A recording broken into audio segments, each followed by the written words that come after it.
बिस्मिल्लाहिर्रहमानिर्रहीम। नाज़रीन, प्रोग्राम जी वर्ल्ड में हम आपको खुशामदीद कहते हैं और इस हफ्ते भी सज़ा याफ्ता भारतीय जासूस और भारतीय serving navy commander Kulbhushan Jadhav के हवाले से बड़ी अहम ख़बरें जो हैं वो पाकिस्तानी और बैन अल-अक़वामी मीडिया में सामने आती रहीं। और वो ये था कि पाकिस्तान ने कुलभूषण जाधव को दूसरी कौंसल रसाई दी और इस कौंसल रसाई को इंडिया ने अवेल किया। इस्लामाबाद में भारत के नाज़िम उल-उमूर और उनके साथ भारतीय सफारतखाने के एक फ़र्स्ट सेक्रेटरी ने उनसे मुलाकात की। ताहम ये मुलाकात कौंसल रसाई के ऑप्शन के तहत होने वाली मुलाकात जो है वो इस ऑप्शन को और इस मुलाकात को ख़ुद भारतीय सफारतकारों ने ख़राब किया और कुलभूषण जाधव से बातचीत मुकम्मल किए बगैर ही वहाँ से निकल गए। कुलभूषण जाधव जिस मकाम पे ये मुलाकात हुई वो उनसे मुलाकात का तकाजा करते रहे कि आप बैठिए सुनिए। ताहम दोनों सीनियर भारतीय सफारतकार जो है वो नामालूम वजूहात की बिना पर वो वहाँ से चले गए। इस तरह दूसरी कौंसल रसाई और उसके बाद फिर भारतीय वजारत ख़ारजा का एक और शरंगेज़ बयान जारी होता है कि ये मुनासिब इंतज़ामात नहीं किए गए थे, कौंसल रसाई सही तरीके से नहीं दी गई। ये और इसके साथ साथ जो है 20 जुलाई करीब है और कुलभूषण जाधव की जानिब से रिव्यू पिटिशन का भी वक्त जिसे कहते हैं आलमोस्ट इख्तिताम के करीब है, इसके ऊपर भी बात करेंगे। पाकिस्तान की तरफ से हर मरतबा एक्स्ट्रा ऑर्डनरी जेस्चर दिया जाता है, इसके ऊपर बात करेंगे। और इसके साथ साथ पाकिस्तान में और रीजन में पूरे खित्ते में भारतीय दहशत गर्दी का जो नेटवर्क है उसके ऊपर हम बात करेंगे और इसके ऊपर बैन अल-अक़वामी कानून क्या कहता है और ये कब तक ये प्रॉक्सीज चलेंगी हिंदुस्तान की। आपको हम अपने पैनलिस्ट से मुतारफ़ करा देते हैं। हमारे साथ मौजूद हैं बैन अल-अक़वामी अमूर के माहिर कमर चीमा साहब। कमर चीमा साहब, प्रोग्राम में शिरकत का बहुत शुक्रिया।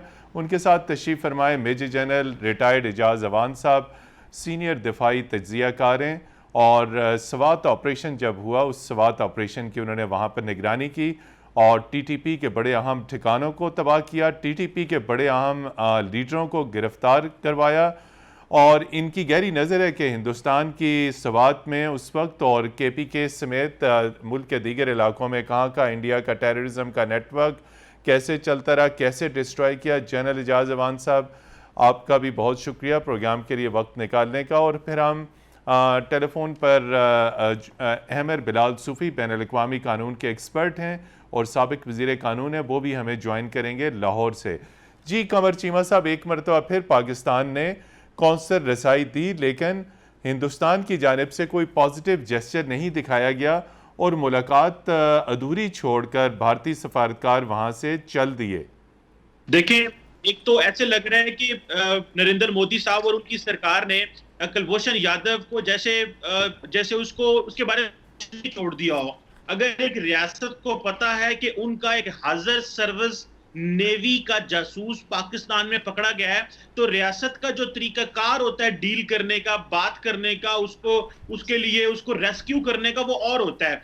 पहली बात तो यह है कि उन्होंने एक माइंडसेट शायद बना लिया है कि इसने वहां पे वापस तो आ नहीं सकना, तो इसके ऊपर एफर्ट करनी छोड़ दो। एक बात ये जो एफर्ट कर रहा है Pakistan international court of justice और जो हमारी लीगल ऑब्लिगेशंस हैं इंटरनेशनल लॉ के तहत, हम वो अपनी ऑब्लिगेशंस पूरी करने के लिए एक तो एक्सेस सेकंड टाइम दी, बल्कि थर्ड टाइम भी हमने ऑफर कर दी है, ताकि कल भारत ये ना कह सके कि हमें वो अनइंटरप्टेड एक्सेस नहीं मिली। अब देखना यह है कि इसमें पाकिस्तान ने तो एफर्ट कर ली है और कल आखिरी मेरा ख्याल है डेट है 19 जुलाई है जब उनके पास वो टाइम खत्म हो रहा है, तो देखना यह है कि भारत इसमें क्या करता है। लेकिन एक चीज तो क्लियर हो गई कि पाकिस्तान ने ग्लोबली दुनिया को बता दिया है कि पाकिस्तान के अंदर एक क्रॉस बॉर्डर जो इन्फिल्ट्रेशन है और जो टेररिस्ट एक्टिविटीज हैं उसका सबूत भी आ गया और वो ICJ तक खुद ही भारत ले गया और पाकिस्तान के मसले को आसान कर दिया। एक इंस्टीट्यूशनलाइज्ड अप्रोच बन गई पाकिस्तान की भारत की दरअंदाजी के हवाले से। जी जनरल एजाज़ अवान साहब, बड़ा अहम नुक्ता इन्होंने कमर चीमा साहब ने उठाया कि इसके ऊपर जो है ख़ुद हिंदुस्तान ने कुछ ऑब्जेक्शन किए हैं और हालांकि जो पाकिस्तानी वजारत ख़ारजा का एलामिया आया उसके अंदर ये वाज़े तौर पे ये दो अल्फाज इस्तेमाल किए थे, बिला तात्तुल और बिला रुकावट। चूँकि हम अंग्रेज़ी के अल्फाज के इस्तेमाल से गुरेज करेंगे, चूँकि हमारे जो नाजरीन हैं उनकी सहूलियत के लिए बिला तात्तुल और बिला रुकावट थी, लेकिन उसके बावजूद इंडिया का ये इल्ज़ाम है कि इसके अंदर रुकावटें पैदा की गई, सिक्योरिटी के हुकाम वहाँ पे मौजूद थे।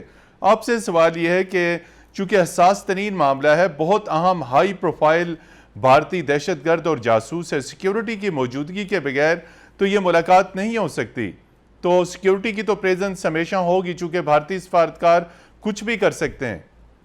जी बिल्कुल दुरुस्त आपने कहा। Thank you very much Matin Azhar साहब। बात यह है कि ये इतना हाई प्रोफाइल केस है कि हिंदुस्तान का एक सर्विंग नेवल कमांडर जो कर्नल रैंक का है, वो रॉ का ऑफिसर है, और वो एक थर्ड कंट्री लॉन्च के जरिए पाकिस्तान में दाखिल किया गया, जिसको फेक आइडेंटिटी या फॉल्स डॉक्यूमेंट खुद हिंदुस्तानी हुकूमत ने बना कर दिए। यहाँ पर लेते हैं एक मुख्तसर ब्रेक। इंतहाई अहम मौजू पर गुफ्तगू का सिलसिला जारी रहेगा और ब्रेक के बाद आपकी खिदमत में फिर हाजिर होंगे।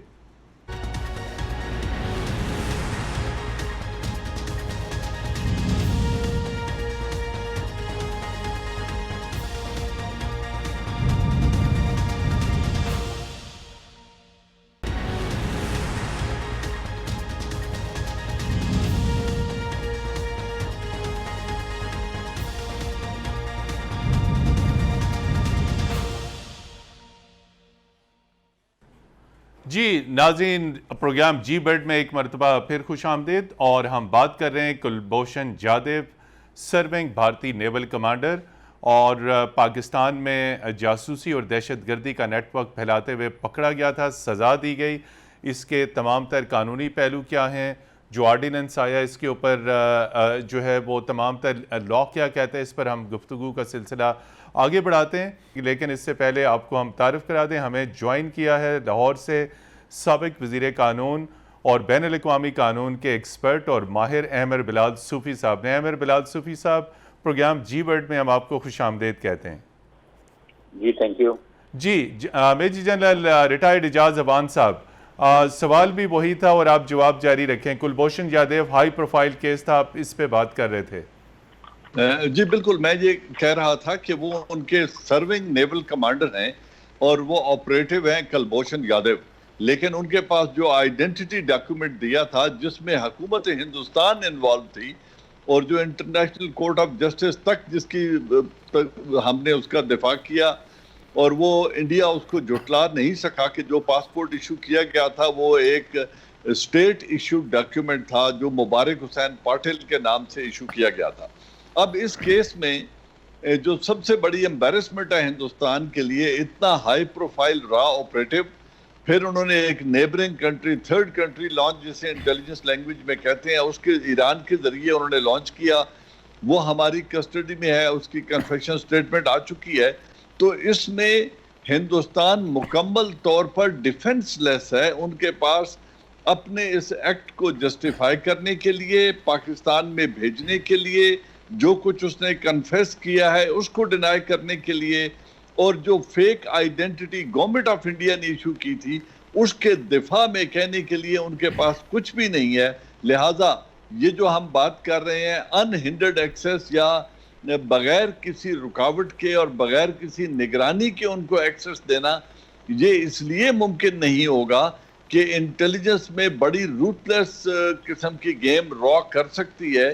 अगर वो कुछ उसे ऐसे केमिकल्स दे जाएं या ऐसी मेडिसिन दे जाएं जो कुछ अरसे के बाद या विद इन नेक्स्ट 24 आवर्स वो आदमी एक्सपायर हो जाए, तो पाकिस्तान के लिए ये एक बड़ी हजीमत का बायस बनेगा, और उसको अपनी कस्टडी में मार देने के इल्जामात, और फिर ये केस बड़ा लंबा हो जाएगा। एक तरफ वो अपनी एविडेंस मिटा देंगे। लिहाजा ड्यू प्रोसेस में पाकिस्तान मुकम्मल ताउन कर रहा है और करेगा, उसको अपने दिफा का मुकम्मल हक दिया जाएगा, लेकिन बिल्कुल गैर मशरूत तौर पे अदम निगरानी में मुलाकात करवाना खतरे से खाली नहीं है।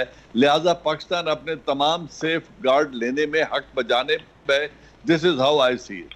जी अहमर बिलाल सूफ़ी साहब बैन अल-अक़वामी कानून के बाहर हैं। जो नुक्ता जनरल एजाज अवान साहब ने उठाया, यही नुक्ता इस वक्त मौजूद गुफ्तगू है कि हिंदुस्तान चाहता है कि बगैर किसी निगरानी के, बगैर किसी सिक्योरिटी के मुलाकात हो पाए, जबकि पाकिस्तान ने यह वाजे किया है कि हमने अनइंटरप्टेड यानी बिला तातुल और बिला रुकावट ये मुलाकात जो है वो इसका एहतमाम किया। लेकिन इंडिया की जानिब से, भारतीय वजारत ख़ारजा की जानिब से जो बयान आया है उसमें कहा कि ये मुलाकात मीनिंगफुल और क्रेडिबल नहीं थी। मतलब पाकिस्तान ने आउट ऑफ द वे जाके इस मुलाकात का एहतमाम किया, कौंसल रसाई दी और अब फिर एतराज़ात लगाए जा रहे हैं। अब पाकिस्तान ने तीसरी पेशकश भी कर दी है। अमर बिलाल सूफी साहब। जी बहुत शुक्रिया। देखिए बात यह है कि पाकिस्तान ने जो एक्सेस देनी है वो दो जावियों से देनी है। एक बैनुल अक़वामी कानून का फ्रेमवर्क क्या है कि वियना कन्वेंशन में काउंसलर एक्सेस जब दी जाती है रूटीन के क्रिमिनल्स के लिए तो उसका प्रैक्टिस क्या है, और दूसरा इन दो ममालिक के दरमियान यानी पाकिस्तान और हिंदुस्तान के माबैन जो काउंसलर एक्सेस स्पेसिफिक प्रिजनर्स को ईच अदर को दी जाती रही है उसकी स्पेसिफिक प्रैक्टिस क्या है। ये दो गाइडिंग प्रिंसिपल्स होंगे। और उसके अलावा अगर तीसरा खदशा कोई है कि लेट्स से इस एक्सेस को मिसयूज किया जा सकता है रिगार्डिंग द सेफ्टी या किसी और मामले में कोई मैसेज देने में, कोई और बात करने में, तो फिर उस सूरत में पाकिस्तान को अपने ये कंसर्न्स को भी डॉक्यूमेंट करना चाहिए। मेरे इल्म में नहीं है कि असल सूरत हाल क्या है और क्या खदशात हैं, लेकिन जो भी खदशात हैं पाकिस्तान उनको डॉक्यूमेंट कर सकता है। मैं ये समझता हूँ कि जो एक्सेस ऑफर की गई है और जितनी पहले भी दी गई है, दोबारा भी पाकिस्तान ने ऑफर की है, पाकिस्तान ने अपनी ऑब्लिगेशन जो जजमेंट के नीचे उस पर आती थी उसको डिस्चार्ज कर दिया है। और पाकिस्तान मजीद ऑफर करके रीअफर्म करवा रहा है कि बतौर एक रिस्पॉन्सिबल रियासत पाकिस्तान के ऊपर ICJ की जजमेंट अगर लागू होती है by virtue of it being a signatory to UN charter, तो पाकिस्तान उसकी इन्फोर्समेंट होल हार्टेडली करने को तैयार है और कर भी रहा है। तो एक स्पेसिफिक एक्सेस का अमल दिया गया है, कंसेशन दी गई है, फ्रेमवर्क दिया गया है। उसके अलावा एक कानूनी माइलस्टोन तय कर दिया गया जिसमें एक ऑर्डिनेंस की फॉर्म में एक लेजिस्लेटिव शक्ल में पाकिस्तान की हुकूमत ने डॉक्यूमेंट कर दी अपनी इंटेंट और अपनी कंप्लायंस दोनों, कि उन्होंने एक window of opportunity for remedy दे दी है यादेव को भी और उसकी हुकूमत को भी। अब उसको इस्तेमाल करना या ना करना उनकी चॉइस है। जी हमारे साथ मौजूद रहिए कमर चीमा साहब। इस सारी सूरत हाल पे पाकिस्तान ने एक मरतबा फिर फ़राख दिली का सबूत दिया और दूसरी कौंसल रसाई पे जो इंडिया की जानिब से एतराज़ात आए, पाकिस्तान ने तीसरी कौंसल रसाई जो है उसकी पेशकश कर दी है। वक्त इंतहाई कम है लेकिन अभी तक इंडिया की जानिब से कोई रिस्पांस आया नहीं। तो ये तीसरी कौंसल रसाई को आप कैसे देखते हैं? तो आप समझते हैं कि अब हिंदुस्तान इसको प्रोटोकॉल और क़वायद व ज़वाबित के मुताबिक इस्तेमाल करेगा? मुझे नहीं लगता जी कि हिंदुस्तान इसमें कोऑपरेट करेगा, क्योंकि जो पाकिस्तान ने विद इन नेक्स्ट 24 आवर्स और 36 आवर्स जो नई ऑफर कर दी कि अब थर्ड कौंसलर एक्सेस लें, तो वो इसकी लिवरेज लेना चाहेंगे कि डेफिनेटली जो उन्होंने पाकिस्तान पे प्रेशर डालने की कोशिश की वो कामयाब हो गया, लिहाजा इसको अपनी टर्फ पे लेके आओ, मजीद वो उस पर बात कर सकते हैं। जारी बात है हमने एक्सेस तो वही देनी है जो जनरल साहब बात कर रहे थे कि इतना हाई प्रोफाइल बंदा है, उसको खुदा न खास्ता अगर कुछ ऐसे हो जाए कि वो उसको कुछ दे जाए, पाकिस्तान ने तो उसको जारी बात सजाए मौत दी हुई है, उसको सजाए मौत ही होनी चाहिए। लेकिन अगर भारत को के जो सफारतकार है वो उसे कुछ दे जाएं और अगले 24, 36, 48 घंटे में वो एक्सपायर हो जाए, तो ये केस भी पाकिस्तान पे वो डालने की कोशिश करेंगे। एक तो वो अब इसको अपने टर्फ पे लेके आने की कोशिश करेंगे। जो दूसरा पाकिस्तान में एक जो पॉलिटिकल एनवायरनमेंट है, मैं हमेशा कहता हूं कि दुनिया के हर इशू में आप सियासतदान जो है हमारे वो एक दूसरे पे जितनी मर्जी तनकीद करें, जब भारत का इस तरह का इशू हो तो सारे सियासतदान बल्कि हुकूमत का साथ देने के गवर्नमेंट पे तनकीद कर रहे हैं कि आपने क्यों ऑर्डिनेंस लेके आए, आप इस तरह की चीजें क्यों कर रहे हैं, हम करते तो इस तरह का होता। मेरा ख्याल है एक यूनाइटेड फ्रंट की हमें जरूरत है और भारत में पूरा भारत इकट्ठा हो जाता है जब पाकिस्तान की बात होती है। जी बिल्कुल, इस पे ये पॉलिटिकल एंगल है, इस पे हम अलग से बात करेंगे। जनरल एजाज अवान साहब, सिक्योरिटी और दिफा के इश्यूज होते हैं, आप हाई लेवल मीटिंग्स में भी रहे हैं, फौज में भी आपने हाईएस्ट लेवल पे ये जो काउंटर टेररिज्म ऑपरेशंस और ये सारी चीज़ें की हैं, ऐसे तमाम तर मामलात में ये जो चीमा साहब ने नुक्ता उठाया और ये बिल्कुल हमारे मीडिया में आ रहा है कि जो अपोजिशन के पॉलिटिशियंस हैं वो वज़ीर आज़म से कह रहे हैं कि इंतहाई हसास कौमी सलामती का मामला है, अपोजिशन को एतमाद में नहीं लिया गया, सेनेट को नहीं लिया गया, नेशनल असम्बली को नहीं लिया गया। तो क्या ऐसे मामलात के ऊपर पॉलिटिशियंस को एतमाद में लेना चाहिए? देखिए जी, ये इसके जो एक लीगल इम्प्लीकेशन है, इतनी क्लोज डोर कंसल्टेशन हो सकती है। मैं नहीं समझता कि इसको पार्लियामेंट में लाके डिबेट करना जरूरी है या ऑल पार्टीज कॉन्फ्रेंसेस पे होनी जरूरी है। वो इलेक्टेड गवर्नमेंट है, प्राइम मिनिस्टर ऑफ पाकिस्तान है और उनके साथ जो भी अदारे मिलके काम कर रहे हैं, इसके ऊपर रूल्स एंड रेगुलेशन बड़े क्लियर हैं। बिलाल साहब बताएंगे, उन्होंने इंटरनेशनल कवानीन की बात कर ली। फिर जेनेवा कन्वेंशन है, जब कोई सर्विंग सोल्जर दुश्मन की टेरिटरी में या ऐसे मुल्क की टेरिटरी में जहां वो इलीगली एंटर हुआ हो, अगर वो पकड़ा जाता है और जुराइम में इन्वॉल्व है, तो फिर जेनेवा कन्वेंशन इन्वॉल्व हो जाते हैं। उनकी रोशनी में जो लीगल दिफा है उसको करने का हक है और पाकिस्तान उसका जो लीगल रिक्वायरमेंट है वो जरूर पूरी कर रहा है और करेगा। लेकिन मैं समझता हूं कि at the end of the day law of the land के मुताबिक उस शख्स को सजा होगी और यही एक फॉरवर्ड तरीका है। रही सियासतदानों की बात कि किस पार्टी लीडर से उन्होंने बात की है या पार्लियामेंट में या सेनेट में लेकर गए हैं या नहीं, मैं समझता हूं इसके ऊपर मुल्क के कवानीन बड़े वाजे हैं कि एक दुश्मन मुल्क के सोल्जर को जब वो आपके मुल्क के अंदर सैबोटाज में इन्वॉल्व हो, उसके एस्पेनॉज में इन्वॉल्व हो और इलीगली आपके मुल्क में एंटर हो और उसके फेक डॉक्यूमेंट भी प्रूव हो जाए और उसकी कन्फेशन स्टेटमेंट आ जाए, तो इस पे कवानीन बड़े वाजे और क्लियर हैं। इसमें मेरे ख्याल में नई कानून साजी या पार्लियामेंट पे जाने की जरूरत नहीं है। सियासतदान इसको कोई भी रंग देते रहे, वो उनकी अपनी मर्जी।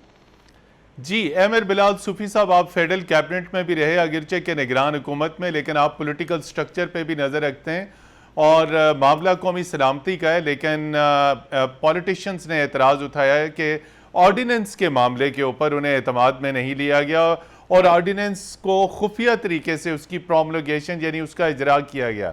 जी देखिए, कानून साजी जो होती है उसका तो बुनियादी पर्पज ही होता है कि it has to be disclose. तो मेरे जाती इल्म में नहीं है कि खुफिया से मुराद एग्जैक्टली क्या है, बिकॉज जब ऑर्डिनेंस इशू होता है तो अमूमन वो गजेट भी होता है और उसको इशू करने का मतलब ही ये होता है कि आपने नोटिफाई करना है तमाम सिटीजन को। ऑर्डिनेंस हो या एक्ट हो, दोनों कानून कोई भी हो, जब वो इशू होता है तो उसका मतलब ये होता है कि रियासत की पॉलिसी इस मखसूस सब्जेक्ट पर ये है और वो खुफिया नहीं रह सकता, वो खुफिया नहीं रह सकता, बाय इट्स वेरी नेचर वो खुफिया नहीं रह सकता। और इसी तरह और बाज़ात ये आपको कानून साजी करनी पड़ती है implementing legislation of an international obligation. आपने जब बिल्कुल क्लियर कैटेगोरिकल तरीके से किसी को बैनुल अक़वामी सतह पे समझाना होता है कि आप कंप्लाई कर रहे हैं इंटरनेशनल लॉ को, तो आप उस इशू की बाबत कानून साजी कर लेते हैं। That is the most clear way of putting across कि आपने कानून के थ्रू ऑब्लिगेशन को इम्प्लीमेंट कर दिया, वो कानून साजी हो गई है। एक और चीज ध्यान में रखिए, दो चीजों को लीगल इश्यूज को डिवाइड कर लीजिए। एक है रिजीम स्पेसिफिक मामलात, एक है स्टेट स्पेसिफिक मामलात। रिजीम स्पेसिफिक मामलात में तो सियासी पार्टीज बिल्कुल फुली आजाद हैं, जो वो पोजीशन लेना चाहें किसी मामले पर जिसका ताल्लुक रिजीम से है। ये रिजीम के टेन्योर में जो लीगल इशू उठते हैं, कोई आपने लाना है, गवर्नर राज लगाना है, आपने कोई नैब का लॉ में चेंजेस लानी है, आपने कोई और मामला करना है, ये रिजीम स्पेसिफिक मामलात हैं। स्टेट स्पेसिफिक इश्यूज वो हैं जो मुसलसल रहते हैं और रिजीम कोई भी हो उनका तसलसल कायम रहता है, जिस तरह कश्मीर का है, ड्यूरेंट लाइन का है, लॉ ऑफ द सी का है। यादेव का केस भी स्टेट स्पेसिफिक कैटेगरी में आता है मेरी राय में, क्योंकि Jadhav is an evidence of intervention of India into the neighbouring state. It is an issue कि वो पाकिस्तान के अंदर आकर वो जंग यानी वेजिंग वॉर कर रहा था और वो सेक्शन 121 पाकिस्तान पीनल कोड के ऑफेंस का मुर्तकिब था। इसके अलावा जो दूसरी एफआईआर कटी हुई है, एफआईआर नंबर 6, उसमें ये लिखा हुआ है कि इसने सेक्शन 121 पीपीसी यानी वेजिंग वॉर ऑन द रियासत कर रहा था और उसकी तफ्तीश होना बाकी, उसकी इन्वेस्टिगेशन होना बाकी है। और मैं इसीलिए अर्ज कर रहा हूँ कि उसकी इन्वेस्टिगेशन को कंप्लीट होना जरूरी है क्योंकि उसकी तवस्सुत से आप इंडिया का फुटप्रिंट लीगली एक्सप्लेन कर सकते हैं दुनिया भर को। जी बिल्कुल, यहाँ पर लेते हैं एक मुख्तसर ब्रेक। इंतहाई अहम मौजू पर गुफ्तगू का सिलसिला जारी रहेगा और ब्रेक के बाद आपकी खिदमत में फिर हाजिर होंगे।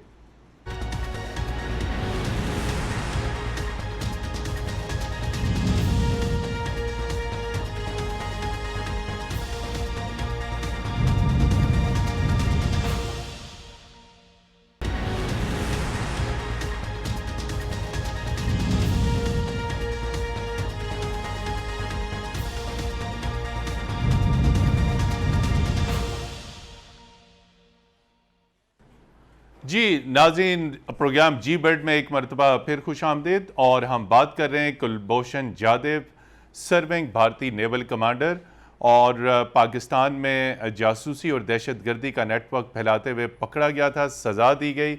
इसके तमाम तर कानूनी पहलू क्या हैं, जो आर्डीनेंस आया इसके ऊपर जो है वो तमाम तर लॉ क्या कहता है, इस पर हम गुफ्तगू का सिलसिला आगे बढ़ाते हैं। और यकीनी तौर पे भारत के जो एतराज़ात हैं, हमारे माहिरीन उस एतराज़ का एक एक जवाब देंगे। कमर चीमा साहब हमारे साथ मौजूद हैं। भारतीय वजारत ख़ारजा के बयान में कहा गया है कि कुलभूषण जाधव को सेफ रिटर्न टू इंडिया, ये उनका मुतालबा आया भारतीय वजारत ख़ारजा के बयान में।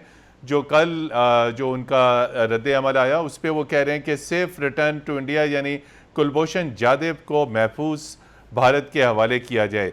कानून के तमाम तर अभी तकाजे पूरे नहीं हुए और हिंदुस्तान कह रहा है कि इसको हमारे हवाले कर दें। ये कैसी मंतिक और लॉजिक है, कमर चीमा साहब? जी मतीन हैदर साहब, पहली बात तो यह है कि हमने जब अभिनंदन का जहाज गिराया तो उसको वापस कर दिया खुद ही एक पीस जेस्चर के तहत। तो इंडिया में एक माहौल बन गया जी, शायद ये नरेंद्र मोदी साहब का बड़ा डर है जी पाकिस्तान में, तो हमने जनाब वो अभिनंदन आ गया। हालांकि वो एक प्योरली एक पॉलिटिकल गवर्नमेंट का एक पीस जेस्चर था, हम खित्ते में जो एस्केलेशन नहीं चाहते थे। एक बात, अभी ये जो कुलभूषण यादव वाला इशू है, अगर इतनी ही नरेंद्र मोदी साहब को प्रॉब्लम है, खौफ है यहाँ पे, तो ये भी चला जाए, ये भी ले जाएं उसको। लेकिन उनको इस चीज का पता होना चाहिए कि जो 2005 का भारत का और पाकिस्तान का एग्रीमेंट है, जिसमें अगर एक मिलिट्री का बंदा पकड़ा जाता है, दोनों तरफ से ये है, तो उसको वो कौंसलर एक्सेस नहीं रहती। ये 2005 का पाकिस्तान और इंडिया का एग्रीमेंट है। ये भी हमने जब आईसीजे में गए थे, शायद अमर बिलाल सूफी साहब ज्यादा बेहतर बता सकते हैं, ये बातें हुई हैं जो की एक्टिविटीज में पाया जाए और लॉ एंड ऑर्डर को खराब करते पाया जाए, दहशतगर्दी को स्पॉन्सर करते पाया जाए। तो मेरा ख्याल है कि भारत के पास अब जारी बात है डोमेस्टिक ऑडियंस को दिखाने के लिए कुछ नहीं है सिवाय इसके कि वो बस बात करते हैं। अब तो देखें मतीन हैदर साहब, कोई टॉप लेवल की पॉलिटिकल लीडरशिप ने भारत में कभी किसी ने कुलभूषण यादव की बात ही नहीं की। लोग तो इस मसले को भूल चुके हुए हैं। ये तो उन्होंने फॉरेन ऑफिस के लेवल पे और वो भी आलूवालिया साहब के लेवल के मसले के ऊपर छोड़ दिया है। और एक मैं बात बताऊं, इंडियन फौज के अंदर जो आर्मी और जो नेवी और एयरफोर्स है, उनके अंदर बड़ी रिजेंटमेंट पाई जाती है कि ये जो आर्मी है हमारे लोगों को उस तरह टेक केयर नहीं करती। और जब से बिपिन रावत साहब चीफ ऑफ डिफेंस स्टाफ बन गए हैं, नेवी और एयरफोर्स के अंदर मजीद जो एक एहसास महरूमी है इंडियन आर्मी के अंदर, वो बढ़ गया है। वो अभिनंदन का वाकया हो या वो कुलभूषण यादव का वाकया हो, तो ये शायद इस फॉरेन ऑफिस की डिप्टी जो हाई कमीशन लेवल तक का इशू रहा है, ये इंडियन हुकूमत तो इस मसले को भूल चुकी हुई थी। जी बिल्कुल। जनरल एजाज अवान साहब, ये आपसे ये पूछना चाहेंगे, चूँकि मामला सारा जो है वो फौजी अदालत में ये चला, कोर्ट मार्शल जो अदालत होती है उसके अंदर ये मुकदमा चलाया गया। हिंदुस्तान का ये एतराज़ है कि मिलिट्री कोर्ट में ये मामला नहीं चल सकता, सिविल कोर्ट में, अगरचे के सिविल कोर्ट में जाने के लिए तैयार हैं, पेशकश हमने कर दी हुई है। आप चूँकि फ़ौज के अंदर रहे हैं, स्वात ऑपरेशन में दहशतगर्दी के खिलाफ ऑपरेशन रहे हैं, बड़ी तादाद में दहशतगर्द पकड़े भी गए और उन तमाम दहशतगर्दों के मुकदमे जो हैं वो फौजी अदालतों में चले। एतराज़ ये लगाया जाता है कि डेमोक्रेटिक सेटअप है, जमहूरी निज़ाम है, जमहूरी हुकूमत है, फौजी अदालतों की कोई गुंजाइश नहीं। आप इस एतराज़ को कैसे दूर करेंगे? देखिए, ये एक पाकिस्तान का प्योरली इंटरनल मामला है और जैसे अभी आपने कहा कि तकरीबन 1200 के करीब ऐसे दहशतगर्द हैं जो दहशतगर्दी में इन्वॉल्व थे और एक एक्ट ऑफ पार्लियामेंट के तहत मिलिट्री कोर्ट्स को इख्तियार दिया गया कि वो दहशत गर्दी में मुलव्वस लोगों का ट्रायल करें। अब ये एक होस्टाइल एजेंट है, इंडियन है, जो मुल्क के अंदर सबवर्जन, सैबोटाज, एस्पेनाज में इन्वॉल्व है, उसकी कन्फेशन मौजूद है। तो जिस तरह बाकी टेररिस्ट मिलिट्री कोर्ट्स में ट्राई हुए हैं, ये भी ट्राई हुआ है, और जिस तरह उनको ये हक हासिल था कि वो मिलिट्री कोर्ट के डिसीजन को हाई कोर्ट में चैलेंज कर सकते हैं या सुप्रीम कोर्ट में चैलेंज कर सकते हैं, या सजाए मौत पाने वाले प्रेसिडेंट ऑफ पाकिस्तान से रहम की अपील कर सकते हैं, वो तमाम तर हुकूक इसको भी दिए जाएंगे। ये नहीं है कि इसको मिलिट्री कोर्ट ने सजा दी और एग्जीक्यूट कर दिया जाएगा। तो जो ड्यू प्रोसेस ऑफ लॉ है उसके तहत इसको भी तमाम तर वो हकूक हासिल होंगे जो किसी भी दहशतगर्द को जिनका ट्रायल मिलिट्री कोर्ट में हुआ है उनको हासिल थे, ये इसको भी हासिल होंगे।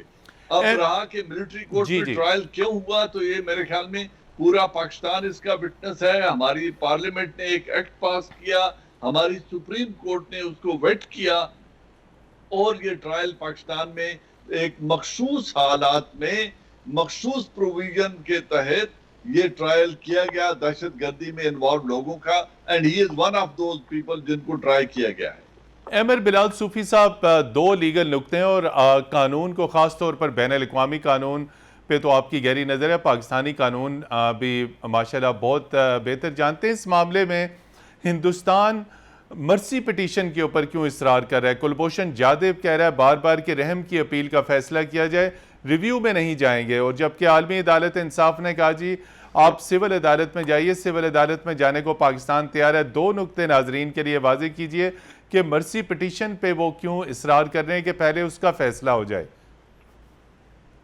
देखिए, बात यह है कि कोर्ट के फैसले में लिखा हुआ है कि उनको प्रोवाइड किया जाएगा mechanism of its own choosing, यानी जो वो खुद चाहता है। अच्छा, अब ये यादव अगर कहता है कि मर्सी पिटीशन को मैं प्रिफर करता हूं, तो ये उसकी पर्सनल कॉल है, उसका पर्सनल डिसीजन है, उसकी कुछ भी वजह हो सकती है। लेकिन अगर इंडियन गवर्नमेंट ये समझती है कि मर्सी पिटीशन नहीं होना चाहिए और रिव्यू में जाना चाहिए और हाई कोर्ट में जाना चाहिए, तो उनके हाथ भी नहीं बंधे हुए। ये ऑर्डिनेंस भी मौजूद है जिसके थ्रू वो इस्लामाबाद हाई कोर्ट जा सकते हैं, और अगर ये ऑर्डिनेंस खत्म भी हो जाए तो भी उनके पास section 84 civil procedure code of Pakistan के नीचे ये कॉम्पिटेंस है कि बतौर एक बैरूनी स्टेट पिटिशनर बन सकती है पाकिस्तान की अदालत में, और ये कह सकती है कि मैं मुतमईन नहीं हूँ इस सारे प्रोसेस से, और मैं समझती हूँ कि मेरे सिटीजन के साथ गलती हो रही है, तो वो मामला भी वो रेज कर सकते हैं। लेकिन मैं समझता हूँ कि वो इस हिचकिचा रहे हैं, बावजूद इसके गवर्नमेंट ऑफ पाकिस्तान ने उनको ओपन ऑप्शंस दी हैं, और ओपन ऑप्शंस ये जो हैं ये गैर मामूली हैं, क्योंकि जो कैटेगरी है इसकी, जिसका जनरल साहब ने कहा, ये बेसिकली एनिमी एलियन है, यानी एनिमी एलियन की लीगल कैटेगरी में फॉल करता है। एनिमी एलियन को इजाजत नहीं होती उस मुल्क का जुडिशल सिस्टम यूज करने की अपनी दादरसी के लिए जिस पर वो खुद हमला आवर हो, लेकिन जब तक फेडरल गवर्नमेंट परमिशन ना दे, वो सेक्शन 83 सिविल प्रोसीजर कोड में लिखा हुआ है। अब ये जो कानून साजी की है उसमें फेडरल गवर्नमेंट ने स्टैंडिंग परमिशन भी दे दी है कि भाई चलिए आप एलियन एनिमी हैं, हम फिर भी आईसीजे की इम्प्लीमेंटेशन के फ्रेमवर्क में आपको ऑप्शन दे रहे हैं, तो वो ऑप्शन इस्तेमाल उसे करना चाहिए। अगर वो नहीं करता तो पाकिस्तान डिस्चार्ज है फ्रॉम इट्स ऑब्लिगेशन जो आईसीजे में लिखी हुई है। लेकिन जो एक और इम्पोर्टेंट बात है वो मैं ये अर्ज करूंगा कि ये तो एक ऑफेंस की तफ्तीश है ना, एक शख्स बेक वक्त कई वारदातों में मुलव्वस हो सकता है, मुख्तलिफ FIR हो सकती है, मुख्तलिफ जगहों पर उनके ट्रायल चालान सबमिट हो सकते हैं और ट्रायल चलते हैं। ये सिर्फ एस्पिनाज या स्पाइंग अंडर आर्मी एक्ट के नीचे की सजा है। इसके अलावा जो उसने क्राइम्स कमिट किए उनकी इन्वेस्टिगेशन तो होना बाकी है। उस सिलसिले में पाकिस्तान ने खतूत भी लिखे हैं इंडिया को, और ये तमाम खतूत मेरा ख्याल है और FIR जो सेपरेटली दर्ज हुई है एंटी टेररिज्म एक्ट के नीचे और 121 PPC के नीचे, उसकी इन्वेस्टिगेशन पेंडिंग है। तो मैं ये समझता हूं कि ये जो भी मर्सी पिटीशन का आउटकम हो, अगला स्टेप उस वक्त तक ना लिया जाए तब तक कि इन्वेस्टिगेशन मुकम्मल ना हो जाए और ये चीज क्लियर और वाजे ना हो जाए कि इसके पीछे जो हाथ है वो डॉक्यूमेंटेड फॉरेन स्टेट का है, और ताकि ये once and for all clear हो कि इंडिया ने इंटरनेशनल लॉ के fundamental principle of non intervention को वायलेट किया है और ब्रीच किया है, और ही stands as a symbol of that violation. जी कमर चीमा साहब, हिंदुस्तान हर किस्म की जो पाकिस्तान की जानिब से एविडेंसेस दी गई, उसका हुसैन मुबारक का पटेल वाला जो पासपोर्ट था उसको मानने से इनकारी है। कह रहे हैं कि ये तो पासपोर्ट जो है हिंदुस्तान की रियासत ने जारी नहीं किया। FIR के बारे में कह रहे हैं दीगर, ये तमाम तर जो रिकॉर्ड हैं पाकिस्तान ने आलमी अदालत इंसाफ में तमाम तर रिकॉर्ड पेश किया। चूँकि इंडिया आलमी अदालत इंसाफ में गया और उसका जवाब देने के लिए फिर पाकिस्तान ने रजू किया। वहाँ पे एक बहुत तारीखी कानूनी वहाँ पे जंग चली हिंदुस्तान और पाकिस्तान के दरमियान। आलमी अदालत इंसाफ में दोनों कंट्रीज़ को भरपूर मौका दिया गया। तमाम तर रिकॉर्ड पाकिस्तान ने भी दिया, उधर से भी कुछ रिकॉर्ड थोड़ा बहुत आया, लेकिन इतना रिकॉर्ड नहीं आया जितना पाकिस्तान चाहता था। तो सवाल आपसे ये है कि हिंदुस्तान तमाम तर एविडेंसेस जो पाकिस्तान के पास मौजूद थी, जो कुलभूषण जाधव ने जो एतराफ़ात किए, जो तमाम तर चीज़ें बताई, लेकिन हिंदुस्तान मानने से ही इनकारी है। बुनियादी तौर पे वो पासपोर्ट और हुसैन मुबारक के नाम को भी मानने से इनकारी है। देखिए जाहिर बात है, इंडिया के पास जो राह फरार है वो यही है कि इसको एक तो ये ना माना जाए कि ये सर्विंग है। अगर सर्विंग मानेंगे तो डेफिनेटली वो सारे का सारा स्टेटस ही बदल जाएगा। दूसरा, वो पासपोर्ट को भी ना माने, पासपोर्ट को मानेंगे तो जाहिर बात है फिर भी वो सारा के सारा केस, तो वो स्टेट ऑफ डिनाइल में जाएंगे। वो इस चीज को देखिए, अब जो होना था उनके साथ हो गया। वो कहते रहते हैं कि जी हम क्यों ना पंजाब का बंदा, अगर हमने जासूस भेजना भी था तो क्यों ना इंडियन पंजाब का भेजते, या हम और उसमें चीजें रखते, उसको जुबान सिखाते। लेकिन देखिए ये भी एक टैक्टिक्स होती हैं कि जब कल को कोई इस तरह का बंदा पकड़ा जाए तो आप कहें कि हम जी ऐसे कर देते वैसे कर देते। लेकिन क्योंकि जैसे जनरल साहब ने कहा कि थर्ड कंट्री से लॉन्च करके यहां भेजा गया, तो डेफिनेटली अब उनके पास ऑप्शन सिर्फ एक ही है, एक तो डिनाई करें, दूसरा ये है कि इसको इंटरनेशनल लेवल पे लेके जाके अपनी कोई इनोसेंस साबित करने की कोशिश करें। लेकिन वो जिस तरह वो अपनी पेंशन बुक भी उसकी नहीं दिखा सके कि इसकी पेंशन बुक है कि नहीं। अब वो कहते रहते हैं कि हाँ जी रिटायर्ड है, लेकिन मैं समझता ये हूं कि जो पाकिस्तान के पास लीगल ऑप्शंस थे हम वो दुनिया को दिखा चुके हैं।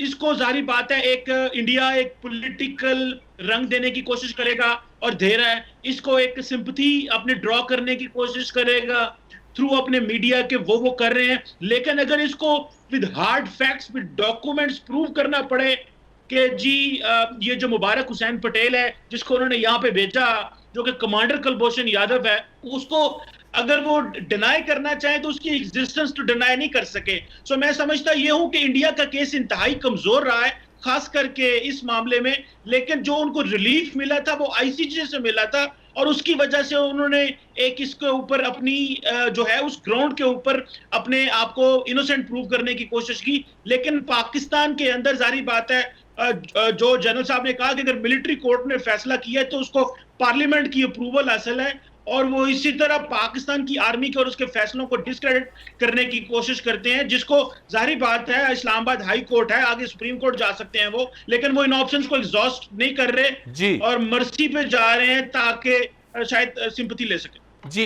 1 मिनट है जनरल साहब, आपके पास वक्त इंतहाई कम है कि 1 मिनट आपको देंगे और 1 मिनट अहमद बिलाल सूफी साहब। अब वे फॉरवर्ड क्या है इस तमाम तर सूरत हाल में? देखिए जी, पहली बात यह है कि ये जो हम अभी बात कर रहे थे पासपोर्ट की, इसकी जो कुरैशी साहब ने जो इसके हमारी तरफ से दिफा कर रहे थे इस केस का, उसमें 2 बड़ी वाज़ेह एग्जांपल्स थी। पहली बात यह है कि बरतानिया ने इसको सर्टिफाई किया था कि ये ट्रू इंडियन डॉक्यूमेंट है, फोर्ज्ड पासपोर्ट नहीं है। तो भारतीय एतराज वहीं पे खत्म हो जाता है। दूसरा, इसके ऊपर जो वीजा लगा हुआ है मुबारक हुसैन पटेल के नाम का पासपोर्ट पर, ईरान ने, हुकूमत ईरान ने क्यों वीजा लगाया, और एक वीजा बरतानिया का लगा हुआ है, इस पर ये पहले ट्रेवल करके बरतानिया भी जा चुका है और ईरान भी जा चुका है। तो उन 2 स्टेट्स को हिंदुस्तान ने क्यों डिसीव किया? अगर ये मुबारक हुसैन पटेल है तो फिर कुलभूषण यादव कौन है? और अगर ये कुलभूषण यादव है तो इसके पास जो आइडेंटिटी है वो मुबारक हुसैन पटेल की क्यों है? और मेरे ख्याल में इस वक्त पाकिस्तान की सिक्योरिटी एजेंसीज के लिए और हुकूमत पाकिस्तान के लिए सबसे अहम नुक्ता यह है कि वो जिसकी पाकिस्तान पीनल कोड 121 की बात बिलाल अहमद साहब कर रहे हैं उस पर ध्यान दें, और बाकी तमाम जुराइम जिनमें ये शख्स मुलव्वस है, इंडियन जरूर है और ये मुलव्वस है पाकिस्तान में, उन तमाम केसेस की तहकीकात शुरू की जाए ताकि इसको बाकी मुकदमात में इसका ट्रायल शुरू हो सके और इसको एक करार जी। वाकई सजा मिले उन जुराइम की जो ये कर चुका है। जी अहमर बिलाल सूफी साहब, लास्ट मिनट है, ये बताइए कि 20 जुलाई के बाद अब क्या ऑप्शंस रह जाएंगे पाकिस्तान के पास अगर रिव्यू पिटीशन नहीं आती, और फिर हिंदुस्तान कहाँ खड़ा होगा, और दोबारा हिंदुस्तान जो है वो रिक्वेस्ट करेगा रिव्यू के लिए, चूंकि ऑर्डिनेंस की एक्सपायरी भी 20 जुलाई को हो रही है।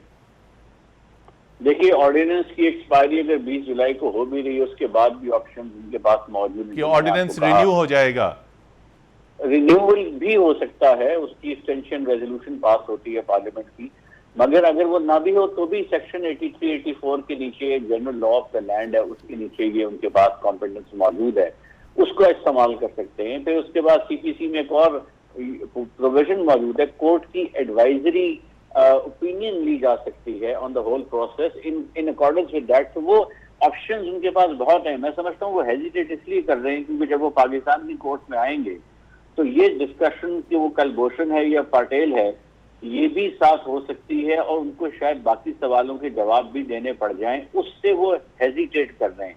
क्योंकि पाकिस्तान में दूसरी एफआईआरों के मुतालिक बेशुमार सवाल हैं जो इंडियन अथॉरिटीज से और इंडियन एजेंसी से करने हैं और उनके बारे में जानना है। तो मैं समझता हूँ कि ये वो हेजिटेशन है जिसकी वजह से वो चाहते हैं कि मर्सी पिटीशन तक ही मामला रहे, लेकिन the real battleground is the investigation in the other FIR. जी से एक क्विकली नुक्ता ये बता दें, जो जनरल एजाज अवान साहब ने भी उसके ऊपर बात की है कि कानून क्या कहता है, हाई प्रोफाइल टेररिस्ट है, हसास तरीन केस है, और भारतीय सफारतकार कह रहे हैं कि कोई तात्तुल ना हो, कोई सिक्योरिटी ना हो। ये तो बहुत तशवीश की बात हो जाएगी, कुछ भी कर सकते हैं वो उसके साथ। देखिए, मेरे पास सारी डॉक्यूमेंटेशन नहीं है, ना ही कवायद पे, ना ही एक्सचेंज ऑफ कॉरेस्पॉन्डेंस पे मैं देख सका हूं, तो लेकिन मैं जनरल बात करूंगा, it is subject with section. General बात मेरी ये है कि जब दूसरी इन्वेस्टिगेशन में कोई शख्स मतलूब हो तो नॉर्मली उसकी एक्सेस गार्डेड होती है ताकि दूसरी इन्वेस्टिगेशन पर असरअंदाज ना हो सके कोई मुलाकाती। ये जनरल लॉ का प्रिंसिपल डोमेस्टिक लॉ का भी है। पुलिस रिमांड लेती है किसी का, अपने पास रखती है, मेक श्योर करती है कि कोई और शख्स इस पर असरअंदाज ना हो, इसकी कोई धमकी ना दे, कोई ऐसा गार्डेड इशारा ना दे, कोई ऐसी और बात ना करे जिससे जो तफ्तीश हो रही है वो अफेक्ट हो। सो मेरा ख्याल है कि अगर पाकिस्तान ये बिल्ड करता है आर्गुमेंट की दूसरी एफआईआरों की इन्वेस्टिगेशन पेंडिंग है, और इसकी ये एक बहुत बड़ी वजह है कि हम गार्डेड एक्सेस जो है वो दे रहे हैं ताकि इंश्योर करें उसकी भी सेफ्टी, और इसके अलावा ताकि वो कोई और मैसेजिंग ना कर सकें। तो मेरा ख्याल है इस हवाले से भी सोचा जा सकता है। जी बहुत शुक्रिया। यकीनी तौर पे कुलभूषण जाधव जो सर्विंग भारतीय नेवल कमांडर, जासूस और दहशतगर्द है, इस सज़ा याफ्ता है, और कौंसल रसाई के दौरान यकीनी तौर पे सिक्योरिटी के बगैर भारतीय सफारतकारों को खुले आम इजाज़त नहीं दी जा सकती। इस खुले आम इजाज़त से यकीनी तौर पे कुलभूषण जाधव की सिक्योरिटी जो है वो ख़तरे में पड़ सकती है। बहुत अहम नुकात का जवाब दिया हमारे पैनलिस्ट ने। चीमा साहब मौजूद थे हमारे साथ, कमर चीमा साहब मौजूद थे, major general retired Ejaz Awan साहब थे, और ख़ास तौर पर लाहौर से हमें ज्वाइन किया अहमर बिलाल सूफी साहब ने। आप तीनों माहिरीन का बहुत शुक्रिया। प्रोग्राम जी वर्ड की टीम को अगले इतवार तक के लिए इजाज़त दीजिए। खुदा हाफिज़।